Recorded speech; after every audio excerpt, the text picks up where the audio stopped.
Hi friends, இந்த பைரவி அடுத்து என்ன நடக்க போகுதுன்றத இந்த ஒரு வீடியோவில் ஒரு குட்டி பிரமோவாக பார்க்கலாம் வாங்க. ரொம்பவே டென்ஷன் ஆகுறாங்க மகா. எப்படி தெரிஞ்சுக்கிறாங்க சிந்துவும் சிவாவும் போகிறது, ஹைதராபாத்துக்கு போகிறது தெரிஞ்சுட்டு உடனே அன்னபூரணிக்கிட்ட இந்த மாதிரி சிந்துவும் சிவா கூட போயிருக்கா அப்படின்ற மாதிரி சொல்கிறாங்க. அவங்களாம் போயிருக்க மாட்டாங்க, சும்மா தேவையில்லாமல் நீ போய் சொல்லிட்டு இருக்காது சரியான்றாங்க. உங்ககிட்ட பேசக்கூட விருப்பம் இல்லை, இப்போ எந்த எண்ணத்தில் பேசணும்னு நினச்சிட்டு இருக்கேன்றாங்க. ஐயோ அக்கா, நான் உண்மையிலே சொல்லிட்டு இருக்கேன்க்கா, தயவு செஞ்சு நான் சொல்கிறத கேளுக்கா அப்படின்ட்டு எவ்வளவோ சொல்லிட்டு இருக்காங்க. சிவாவும் அவங்க போயிருக்காங்க, நீ நம்பளைனா கூட வாக்கா என் கூடன்ற மாதிரி சொல்றாங்க. நீ எங்க கூப்பிடுற, நான் கூப்பிடுற இடத்துக்கு நீ வாக்கா, கண்டிப்பா அவங்க எங்க போயிருக்காங்கன்றது உனக்கு தாராளமா தெரிஞ்சிடும்ன்ற மாதிரி சொல்றாங்க.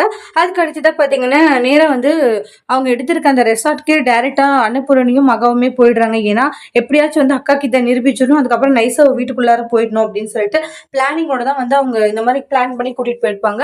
சிந்துவும் சிவாவும் பயங்கர ஹாப்பியா இருக்காங்க இந்த இடத்துல. என்ன சிந்து ரொம்ப ஹாப்பி போலன்றாங்க. ஹாப்பி இல்லாத போயிருக்குமா, அவ்வளவு சந்தோஷமா இருக்கேன் நானு அப்படின்னு சொல்லிட்டு பயங்கர ஹாப்பியா இருக்காங்க. மனசுக்கே ரொம்ப ஹாப்பியா இருக்குன்னு சொல்லிட்டு அவ்வளவு ஹாப்பியா பேசிட்டு இருக்காங்க. டாக்டர், இது மாதிரி உங்க கூடவே இருக்கணும்ட்டு எவ்வளவு நான் ஆசை தெரியுமா, ஆனா இன்னைக்கு நிறைவேறிருக்கு. சீக்கிரமா அத்தையோடைய மனசு மாறி உங்க கூட சேர்ந்து வாழணும்ன்றாங்க. அது கூடிய சீக்கிரத்துல நடந்தா நல்லா இருக்கும், எல்லாம் நடக்கும் சரியா, சும்மா தேவையில்லாம நீ அதெல்லாம் நினைச்சு பயப்படாதுன்றாங்க. அதுக்கு அடுத்ததா பாத்தீங்கன்னா அன்னபூரணி டைரக்டா அவங்களோட ரூம்க்கே வந்துருவாங்க. சிவாவும் சிந்துவும் இருக்கிற கோலத்தை பார்த்துட்டு கத்துறாங்க. சிந்துவை அடிக்கவும் செஞ்சுடுவாங்க.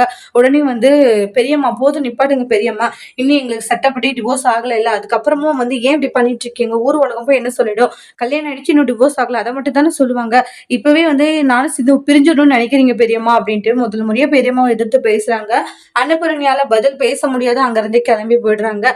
சிந்துவுக்கு முதல் முறையா எனக்காக பேசுனது சந்தோஷம்ட்டு ரொம்ப ஹாப்பி ஆகுறாங்க.